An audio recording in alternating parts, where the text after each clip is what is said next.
Video കാണുന്ന എല്ലാ പ്രിയ സുഹൃത്തുക്കൾക്കും നന്ദി കേട്ടോ. പ്രിയ സുഹൃത്തുക്കളെ, നമുക്ക് നമ്മുടെ ദേശീയപാതയിൽ, അതായത് നാഷണൽ ഹൈവേയിൽ, നമ്മുടെ സർവീസ് റോട്ടിൽ എങ്ങനെയാണ് യാത്ര ചെയ്യേണ്ടത് എന്നതൊന്ന് നോക്കാം കേട്ടോ. ഒട്ടുമിക്ക ആളുകൾക്കും സർവീസ് റോഡ് എങ്ങനെ ഉപയോഗിക്കണം അല്ലെങ്കിൽ എങ്ങനെ യാത്ര ചെയ്യണം എന്നുള്ള കാര്യം അറിയില്ല. അപ്പോൾ അതിൻ്റെ ഒരു ഉദാഹരണമാണ് ഇവിടെ കാണുന്നത്. നിങ്ങൾക്കിപ്പോൾ കണ്ടാൽ മനസ്സിലാവും, ഏറ്റവും കൂടുതൽ എല്ലാ വാഹനങ്ങളും വലത് സൈഡിലൂടെയാണ് പോയിക്കൊണ്ടിരിക്കുന്നത്. അത് ഈ റോഡിലൂടെ യാത്ര ചെയ്ത എല്ലാ ആളുകൾക്കും അറിയാം. അതിന് ഒരുപാട് കാര്യങ്ങളും കാരണങ്ങളൊക്കെ ഉണ്ട് കേട്ടോ.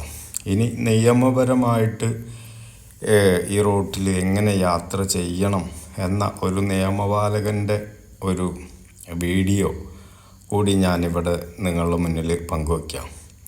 അപ്പോൾ അതും കൂടി ഒന്ന് കണ്ടിട്ട് നിങ്ങളുടേതായിട്ടുള്ളൊരു അഭിപ്രായം രേഖപ്പെടുത്താൻ മറക്കരുത്.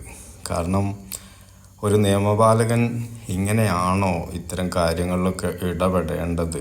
തന്നെയല്ല, ഈ റോഡ് അതോറിറ്റി നമ്മുടെ ഈ സർവീസ് റോഡിനെ എത്രത്തോളം പരിഗണിച്ചിട്ടുണ്ട്, എത്രത്തോളം നമുക്ക് ഇത്തരം റോഡുകളിൽ യഥാസ്ഥിതി, അതായത് ഇടതുവശം ചേർന്ന് യാത്ര ചെയ്യാം എന്നതിനെക്കുറിച്ചൊക്കെ നമുക്കൊന്ന് നോക്കാം കേട്ടോ. എല്ലാ ആളുകളും ഇതേ യാത്ര ചെയ്തവർക്കൊക്കെ അറിയാം. ഓക്കെ, NH-66 പഴയ 47ന്റെ പുതിയ വേർഷനാണ് NH-66.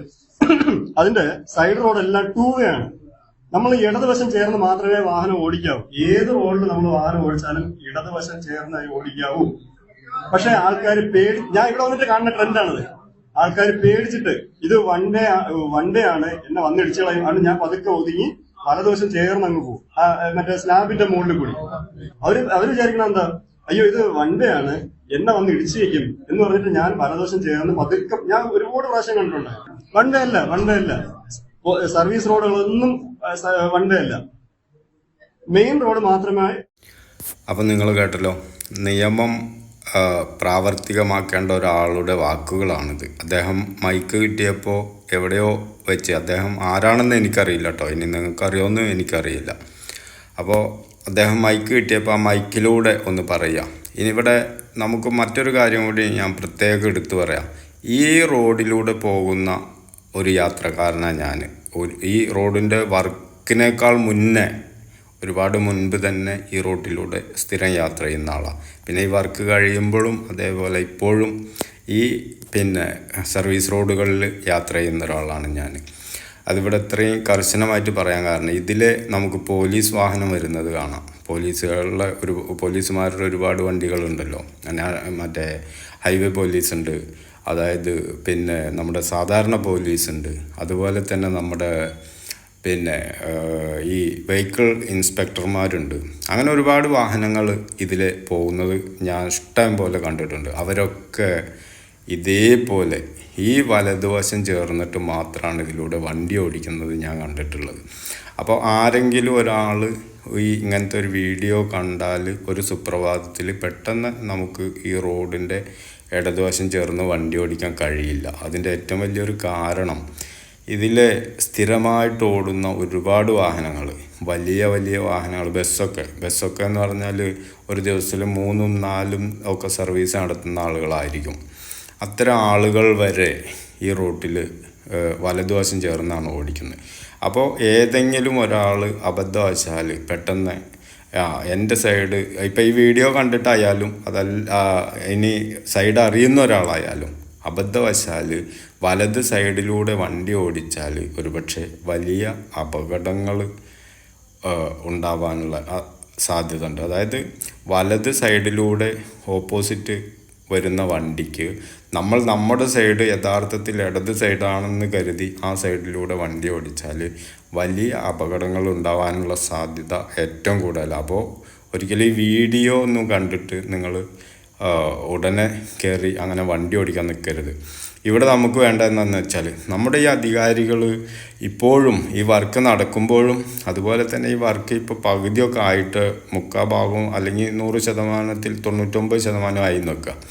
അപ്പോൾ ആ സമയത്ത് വരെ നമ്മുടെ അധികാരികൾ പല സ്ഥലങ്ങളിൽ നിന്ന് പിരിക്കുന്നത്, അതായത് അവരുടെ ചെക്കിങ്ങിന് വേണ്ടിയിട്ട് പല സ്ഥലങ്ങളിലും നിൽക്കുന്നതും ഇപ്പോൾ പാലത്തിൻ്റെ ചോടുകളാണ് ഇവരുടെ മെയിനൊക്കെ കേന്ദ്രം. അപ്പോൾ ഇത്തരം സ്ഥലങ്ങളിലൊക്കെ ഇവർ പോയി നിൽക്കുന്ന സമയത്ത് പോലും ഒരു യാത്രക്കാരെ ഇങ്ങനെയല്ല നിങ്ങൾ പോകേണ്ടത് മറ്റൊരു രീതിയിലാണ്. അതായത് ഇടതുവശം ചേർന്ന് വണ്ടി ഓടിക്കാനുള്ളൊരു സാഹചര്യമാണ് ഈ റോട്ടിലൂടെ എന്ന് യാത്രക്കാരെ ബോധവൽക്കരിക്കാൻ വേണ്ടി നിരത്തിലിറങ്ങേണ്ടത് അത്യാവശ്യമാണ്.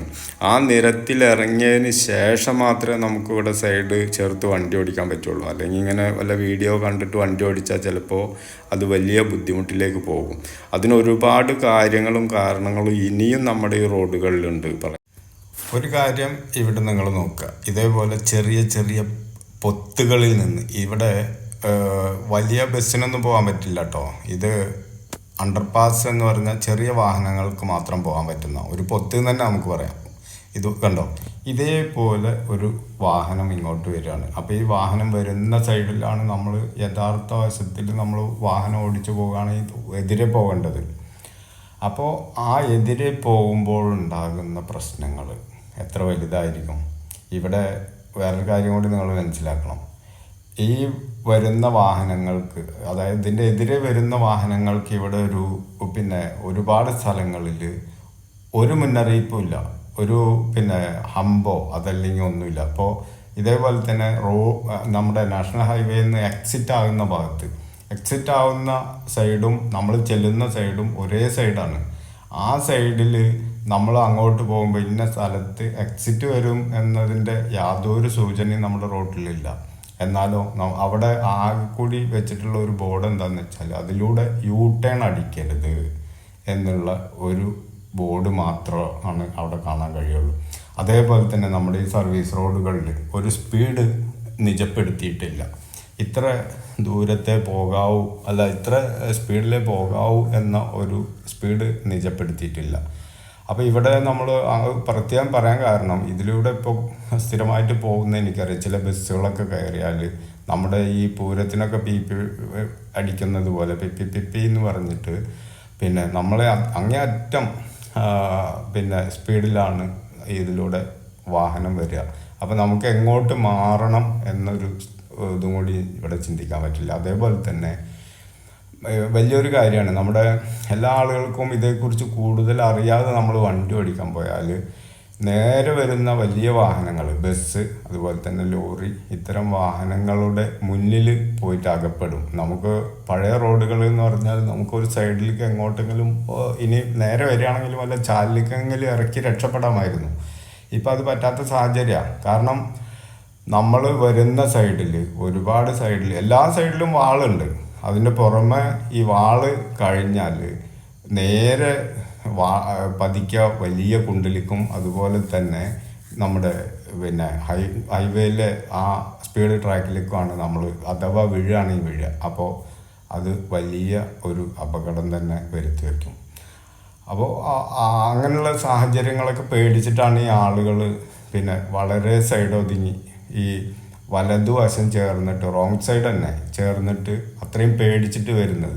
അപ്പോൾ ഇത്തരം കാര്യങ്ങൾ നമ്മുടെ ഈ അധികാരികൾ ജനങ്ങളിലേക്ക് ഇറങ്ങി വന്നിട്ട് അത് അവരെ ബോധവാന്മാരാക്കണം. അതുപോലെ തന്നെ ഈ സർവീസ് റോഡിൽ അപൂർവം ചില ഭാഗങ്ങളിൽ മാത്രം ഇത്ര സ്പീഡിൽ പോവുക എന്നൊരു ബോർഡ് മാത്രമേ കാണാൻ കഴിയുള്ളൂ, അല്ലാതെ ഒന്നും കാണാൻ കഴിയില്ല. അപ്പോൾ സർവീസ് റോഡിൽ ചില ആളുകൾ, ബസ്സായാലും കാറായാലും, ഞാൻ മുൻപ് പറഞ്ഞ പോലെ തന്നെ അങ്ങേയറ്റം സ്പീഡിൽ വരുന്ന വാഹനങ്ങളുണ്ട്. കാരണം ചില ആളുകൾക്ക് ഹൈവേയിൽ കയറാനുള്ള ഒരു ടെൻഡൻസി, അതായത് സ്പീഡിൽ പോകാനും ഉള്ളൊരു എന്തോ ഒരു ഹാങ് ഓവറിൽ ആണ്. അതേപോലെ തന്നെ ഹൈവേന്ന് കയറി വരുന്ന ആളുകൾ, ഹൈവേന്ന് വലിയ സ്പീഡിൽ വണ്ടി ഓടിച്ചിട്ട് ഇവർക്ക് ഇതിൽ വരുമ്പോൾ ഏതാ സ്പീഡെന്ന് അറിയില്ല. അപ്പോൾ അതേപോലെ വണ്ടി ഓടിക്കുന്ന ഒരു സാഹചര്യം ആണ് നമ്മുടെ ഈ റോഡുകളിലൊക്കെ ഇപ്പോൾ കണ്ടുകൊണ്ടിരിക്കുന്നത്.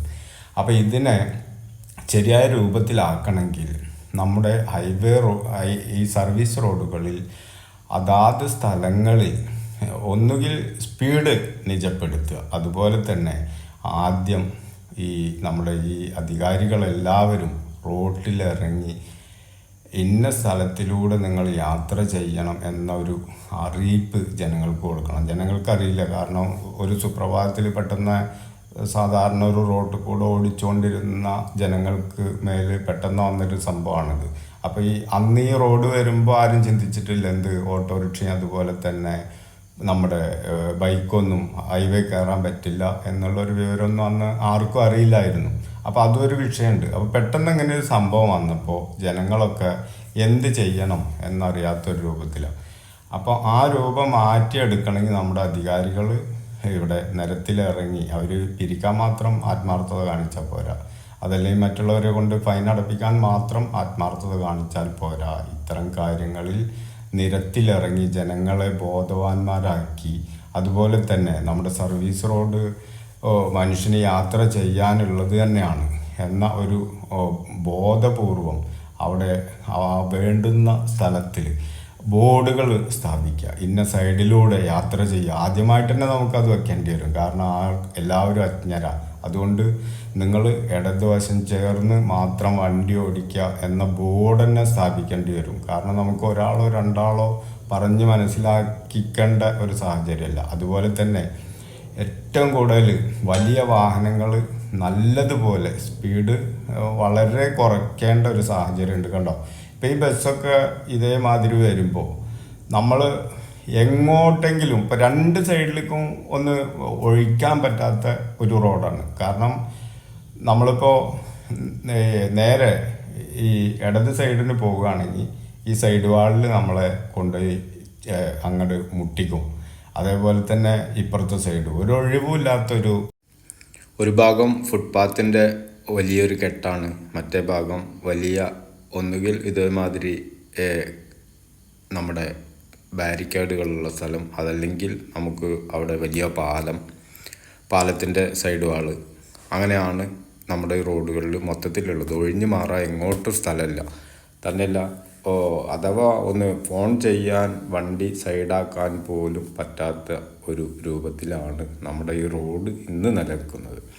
അപ്പോൾ ദയവ് ചെയ്തിട്ട് എനിക്ക് അവസാനമായിട്ട് പറയാനുള്ളതാണ്, അധികാരികൾ കണ്ണു തുറന്നേ പറ്റൂ. കണ്ണു തുറന്ന് വേണ്ട നടപടികൾ സ്വീകരിക്കുക. ഓക്കെ.